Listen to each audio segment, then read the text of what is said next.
Boa noite, pessoal. Hoje estamos aqui na Mais TV com Ludmila Fonseca Azevedo Falcão. Lud Falcão, bem-vinda à Mais TV. Muito obrigado por aceitar nosso convite para esse bate-papo, que vai ser bem tranquilo. Eu que agradeço, um prazer estar aqui na Mais TV com você, Adriano, que é um amigo, é uma pessoa que me ensinou muito, né, sobre a raça do cavalo Friesian. Frisian.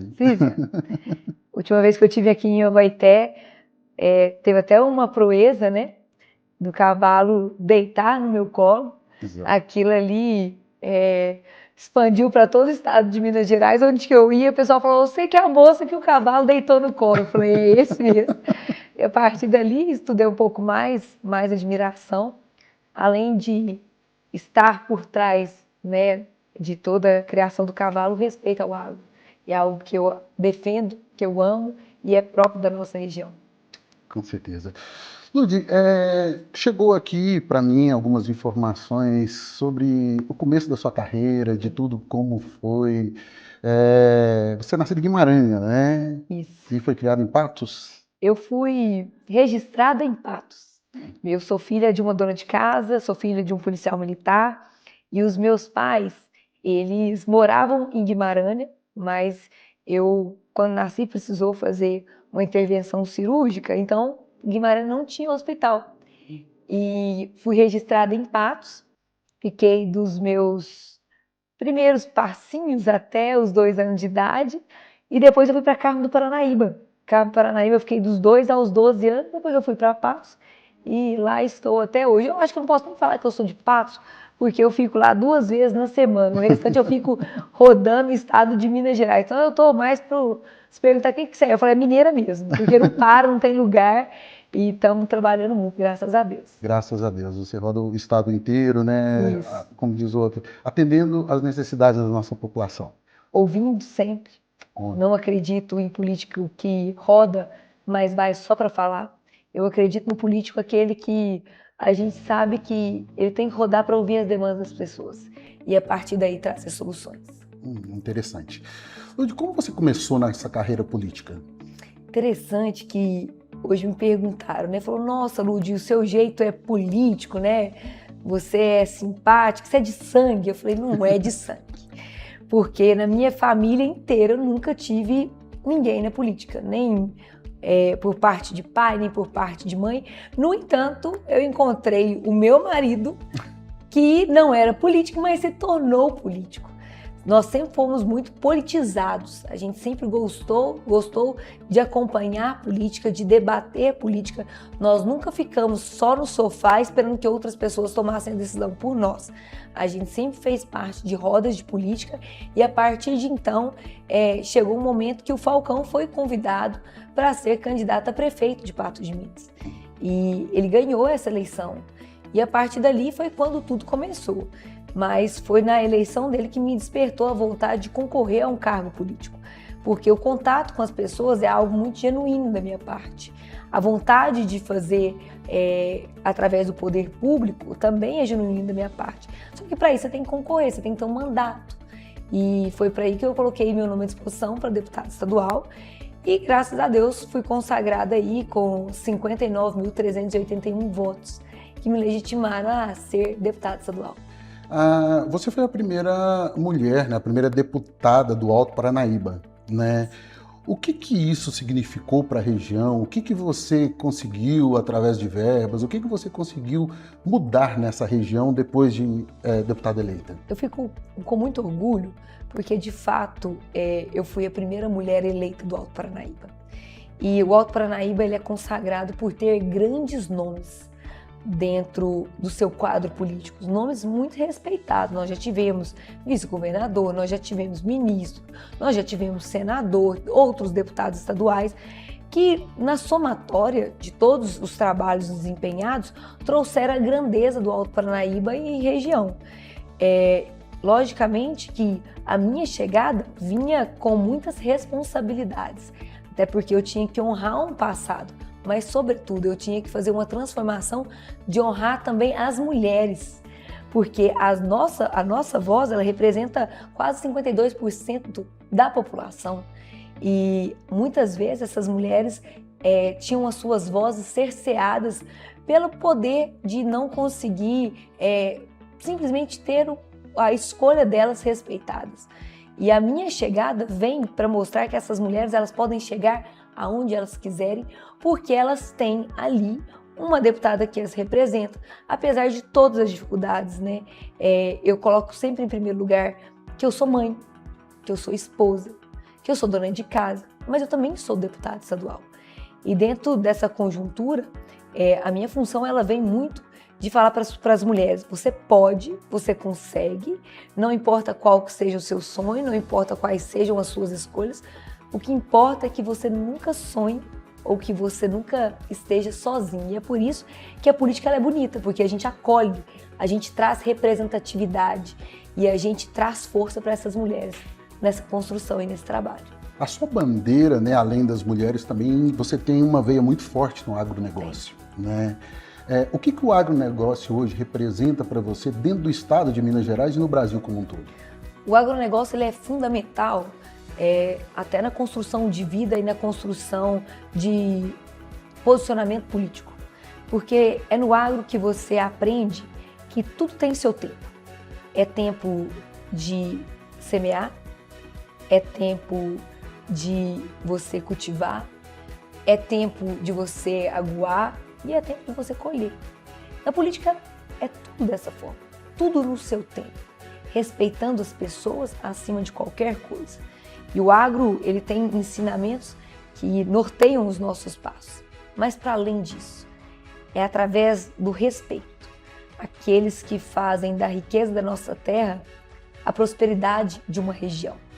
E muito mais do que isso, a riqueza vem porque o suor desses trabalhadores é que nutre essa terra. E nós temos muito que respeitar os nossos trabalhadores.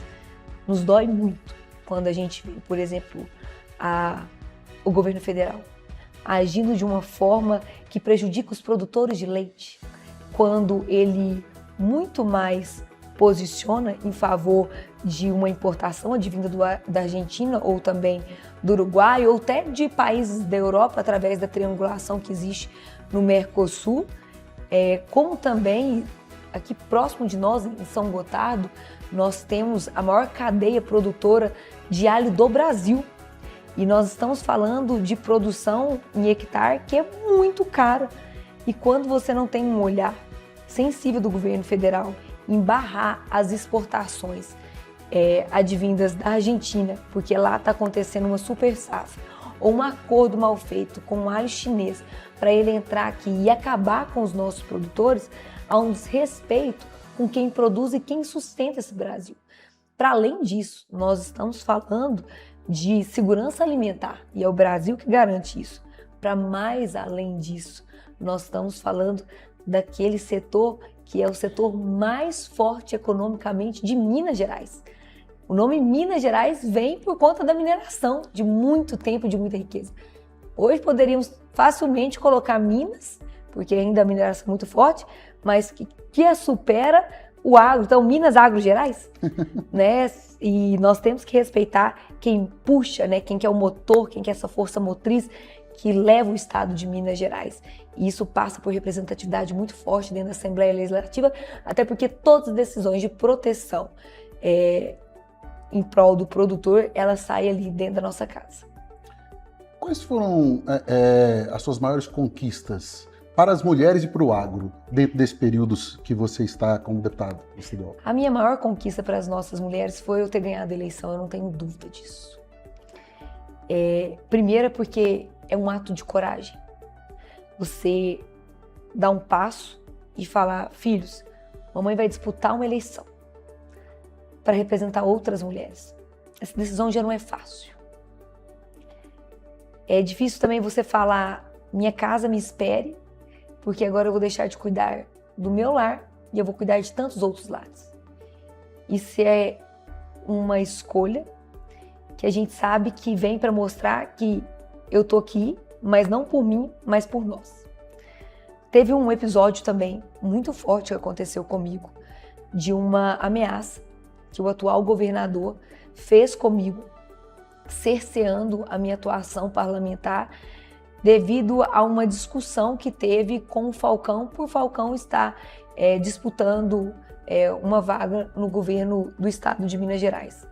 E ele, ao invés de discutir com o Falcão, ele veio me ameaçar, né?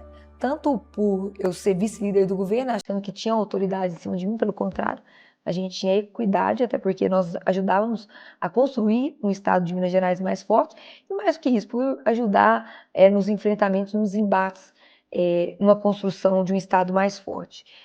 Nesse dia, eu tive que escolher entre abaixar a cabeça ou entre mostrar que ali tinha uma força de uma mulher. E eu não pensei duas vezes em responder. E quando a minha mãe me ligou, foi a primeira pessoa a me ligar, ela estava preocupada, ela falou, nossa, é um vice-governador na época. E aí eu falei, mãe, faço a senhora responder. Quando eu nasci, me colocaram no seu colo. Estava escrito lá, deputada Lúdia Falcão? Ela falou, não estava. Falei, estava escrito o quê? Ela, nada. Eu falei, pois é, eu nasci apenas como filha da senhora. E o que eu tenho de função é dar orgulho para minha mãe. E mais do que isso, eu tenho que deixar um legado para meus filhos. De covardia, eu não vou deixar. E eu rodo o estado de Minas Gerais falando para as mulheres, levante o seu rosto, não importa as ameaças que você sofre, não importa o que você está passando. O importante é que você levante seu rosto e siga para frente, que você vai encontrar um caminho de luz. A primeira ameaça que eu sofri, eu vou baixar minha cabeça? Não tem nada a ver com o Lúdia Falcão, eu tenho vários defeitos, mas de covardia isso eu não carrego. Nossa, Lúdia, eu acho que isso é um exemplo de vida muito grande que você deixa para várias mulheres, tá? Parabéns. Obrigada. Realmente é emocionante te escutar falando, sabe, com tanta convicção de tudo e com tanta verdade. Né? Hoje o meu pai, ele não está entre nós, né? Ele está lá no céu. E ele me falava algumas coisas, e dentre elas ele me falava assim, você sempre vai ter um sono muito tranquilo, uma leveza e continuar com esse sorriso bonito que você tem se você tiver sempre com a consciência tranquila. O dia que você mudar isso, Ludmila, você perde seu brilho. Então eu sempre agi, nem sempre acertando, mas errando também, mas com a consciência tranquila que eu estava fazendo certo. Errei, às vezes, por ter que errar mesmo, porque eu não sou perfeita, porque eu sou humana, mas no intuito de acertar e ajudar outras pessoas. Dentre tudo que você já conseguiu, né, nesse tempo como deputado estadual, quais foram as principais ações que foram realizadas para o Centro-Oeste, e cidades como Abaeté e nossa região? Aqui para o Centro-Oeste, significativamente, foram mais de 6,5 milhões encaminhados para essa região. Essa região ela teve o meu aporte em várias áreas. Um exemplo delas, por exemplo, eu estava agora recente lembrando de cabeça, porque são 100 cidades, então tem que estar fresco na memória. Eu estava aqui em Paineiras, eu encaminhei para lá R$200 mil para estar fechando a cidade inteira com tecnologia e câmeras, para a gente coibir e não permitir que as facções, que o crime organizado cheguem em Paineiras. A gente ajudou lá também porque eu acredito muito no esporte. Eu sou mãe de 2 crianças, eu sei o que é os meninos ficarem no celular o dia inteiro. Então a gente caminhou ali para fazer 2 quadras de areia para jogar futebol, para jogar o beach tênis, né? Caminhei também 2 carros para a saúde, vou encaminhar muito mais. Nessa região também aqui, né, Abaeté, a gente encaminhou recursos também, encaminhei recursos para a Cedro do Abaeté, para Monjolos, assim, a região como um todo, a gente sempre contribuiu muito. Mas se você me perguntar assim, Lud, qual que é a sua maior marca? Quando eu estava concorrendo, eu ficava pensando o que os deputados haviam conquistado para a região de uma forma que as pessoas lembrassem na ponta da língua. Porque o deputado, a função dele é fiscalizar e legislar, mas ele faz entregas também. E eu falei, gente, eu não quero passar o meu primeiro mandato sem entregar uma obra. E nós temos uma obra na nossa região que liga o Alto Paranaíba ao noroeste de Minas Gerais. Liga o celeiro do estado de Minas Gerais.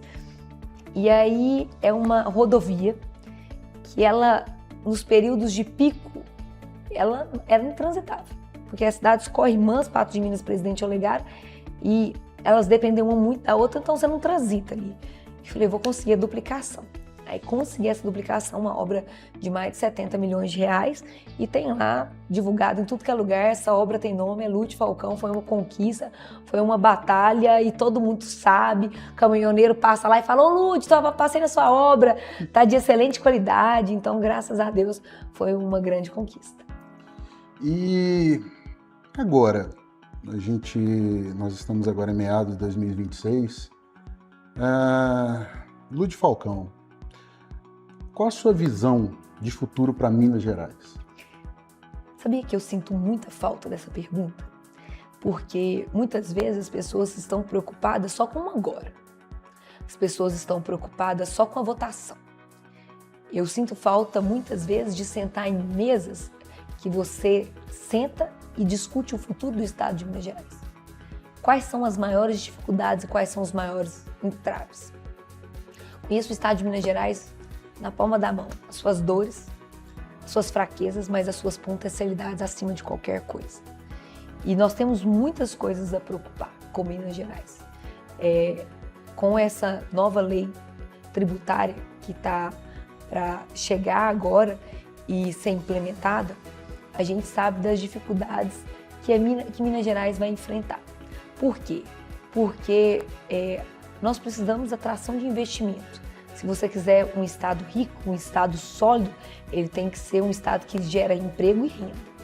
E para isso acontecer, nós precisamos fazer um investimento muito grande nas nossas rodovias, para escoar a produção, logicamente gerar segurança para quem trafega nas rodovias, mas a gente precisa falar de logística no estado de Minas Gerais e isso não é discutido. Quando a gente vê aí, olha para trás, a questão das ferrovias, o tanto que é importante para escoar a produção e trazer as potencialidades para a gente colocar dentro do nosso solo, né, adubos, fertilizantes, a gente não discute isso. Quando a gente fala em demanda energética, eu sei que o governador Romeu Zema investiu muito na CEMIG, apesar do governo anterior, governo de Pimentel, não ter investido, tem investido em outras áreas que não Minas Gerais, que não a CEMIG, e mesmo assim é um reflexo grandioso. Qualquer produtor que você senta, ele não tem carga, ele não tem uma produtividade como ele precisa, porque esbarra sempre na questão de demanda energética, e nós precisamos avançar com as leis ambientais, que é fundamental a gente trazer aí uma maior flexibilidade. Claro que eu sou a favor do agro, mas do agro sustentável, com respeito ao meio ambiente, aos animais, a nossa fauna, a nossa flora, mas a gente tem que pensar também numa lei ambiental que não prejudique o avanço do nosso agro, da nossa economia. E isso é de extrema necessidade. Então, o futuro de Minas Gerais, para mim, passa por isso. Logicamente, nós temos que pensar também muito nos nossos jovens, porque a gente precisa de jovens fortes, de líderes, para estar conduzindo nosso estado de Minas Gerais. Isso passa por uma educação mais forte, isso passa por um pensamento tecnológico dentro das escolas. Os alunos não querem mais ficar só na apostila. Hoje tudo mudou e essa evolução ela tem que ser acompanhada com as políticas públicas. Então nós temos que mudar a forma de enxergar o estado de Minas Gerais como se tivéssemos há 30 anos atrás. Muitas coisas evoluíram e a gente precisa trazer isso para a nossa região. De outra maneira, quando você fala em saúde, nós precisamos de um olhar totalmente diferente. Essa história de tecnologia dentro da saúde, ela é importante, mas o que nós estamos vivendo exatamente agora, com uma centralização do sistema de regulação do estado de Minas Gerais, nós estamos vendo vidas sendo ceifadas simplesmente por causa de erro de uma IA dentro da saúde para escolher para onde que um paciente vai ser transferido. Eu estava em Bom Despacho hoje, e aí o pessoal me contando que foi receber da regulação um paciente de Montes Claros. Olha a tristeza. Para além disso, nós temos que reorganizar o sistema público de saúde de Minas Gerais. Aqui na região centro-oeste, somos dependentes, por exemplo, de Sete Lagoas, quando nós falamos de média e alta complexidade. 200 quilômetros daqui, das 170, 170 quilômetros daqui. Quando a gente fala na hora ouro, que é quando um paciente infarta e ele precisa de ser operado para conseguir, né, se restabelecer, salvar a vida dele, a gente vai diminuindo isso. Então a gente tem que saber que essas cidades menores, elas têm vidas aqui que precisam ser respeitadas. E não dá para ficar colocando as pessoas dentro da ambulância e correndo com essas pessoas. O tratamento oncológico é uma das coisas mais tristes que existe. E o paciente oncológico até vai, mas ele volta depois de uma quimioterapia, passando mal, numa situação degradante e muito mais que isso, sem dignidade humana. Então isso tem que ser reorganizado e discutido no estado de Minas Gerais. Você tocou num ponto muito importante, ao meu ver, como empresário também. A CEMIG ela sempre foi considerada a melhor empresa de energia do Brasil.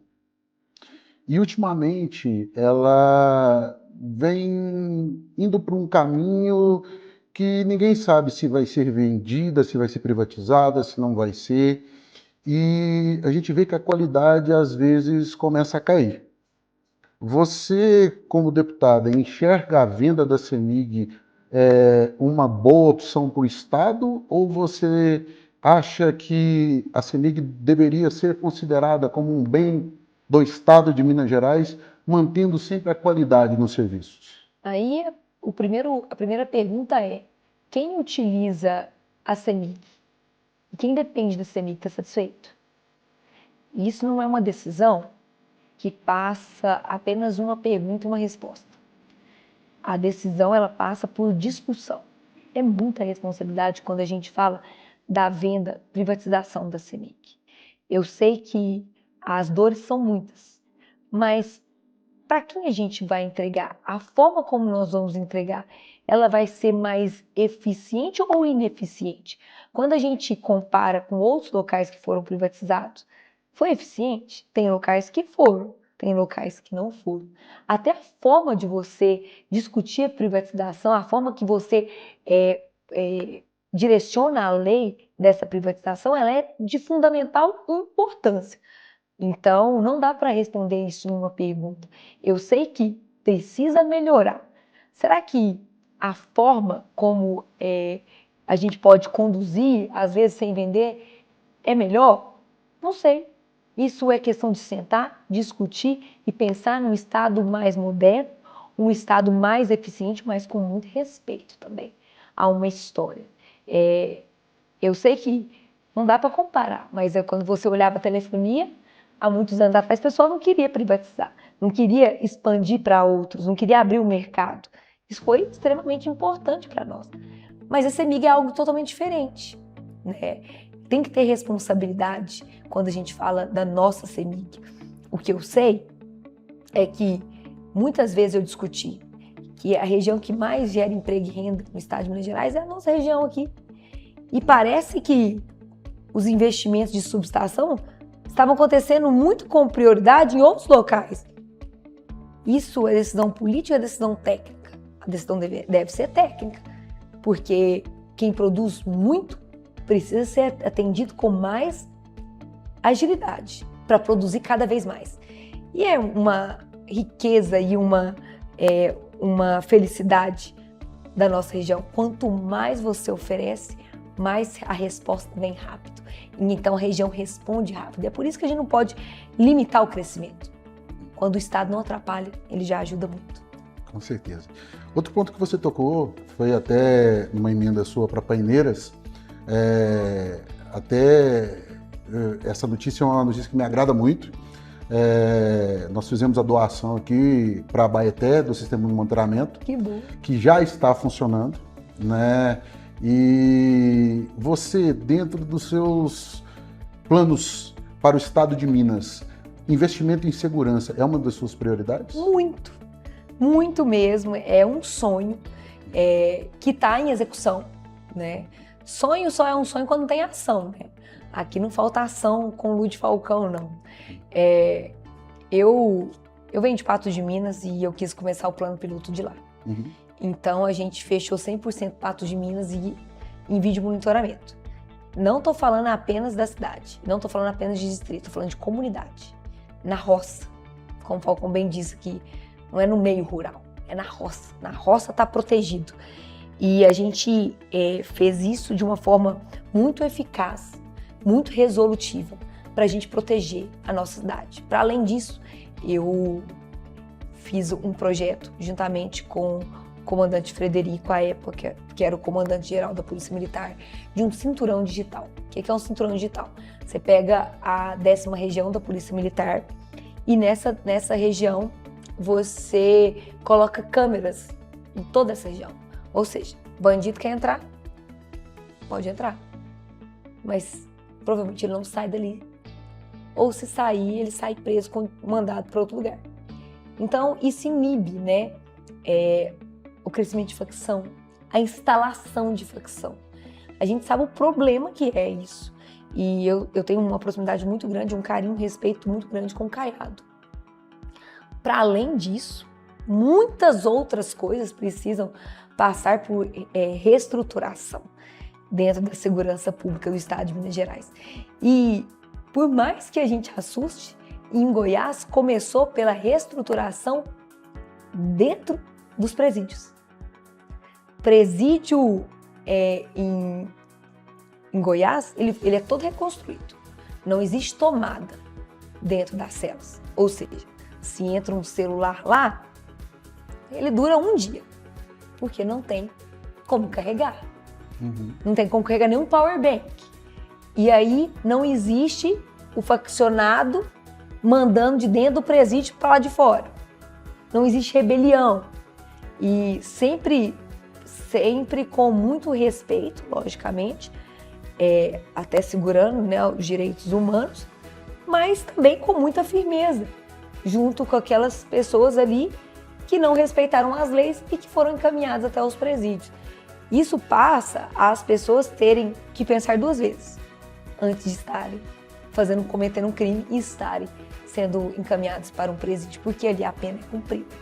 Então, é uma estrutura logicamente, né, a longo tempo, mas que a gente vai discutir, vai defender, e a valorização dos nossos policiais militares, que já passou da hora de ser feita. A gente estava no regime de recuperação fiscal, não tinha o que ser feito. O Estado estava congelado em fazer os aumentos, né, dos salários, mas agora não. Agora a gente já passou dessa fase. E passando dessa fase agora, está na hora de valorizar aqueles que são os nossos verdadeiros heróis. E que eu tenho uma alegria muito grande de ter um pai dentro da minha família que usava farda. Que bom. Gente, estamos aqui com Ludmila Falcão, nossa deputada estadual. Lud, gostaria muito de te agradecer por esse bate-papo. Eu acho que você trouxe uma ponta de esperança para muitos mineiros. Que bom. Deixa um recado para a população de Minas Gerais. Primeiramente, te agradecer. Muito obrigada pela oportunidade de estar aqui hoje na região Centro-Oeste, que é região que é minha também. Passei a minha infância, a minha juventude em Bom Despacho, porque meu pai é de Bom Despacho. E estar aqui hoje, né, é reviver a identidade, as nossas raízes. E queria falar para todos os mineiros e as mineiras que eu cheguei aqui com muita humildade como deputada estadual.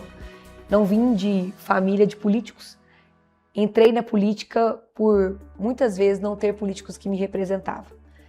Venho junto com o meu marido Falcão para trazer uma política nova, uma política de confiança, uma política olho no olho e muitas vezes também falando da representatividade que falta e a confiança que falta em muitos mineiros e mineiras.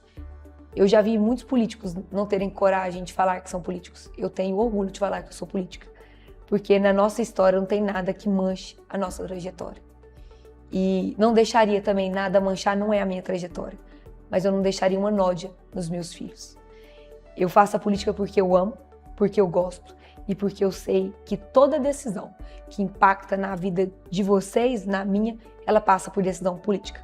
Poderia ter ficado no sofá assistindo, mas eu decidi ir à luta, lutar para representar e para melhorar a vida e para principalmente respeitar o dinheiro público que não sai de bolso de deputado, de um governador, mas sai do suor de cada mineiro e mineira.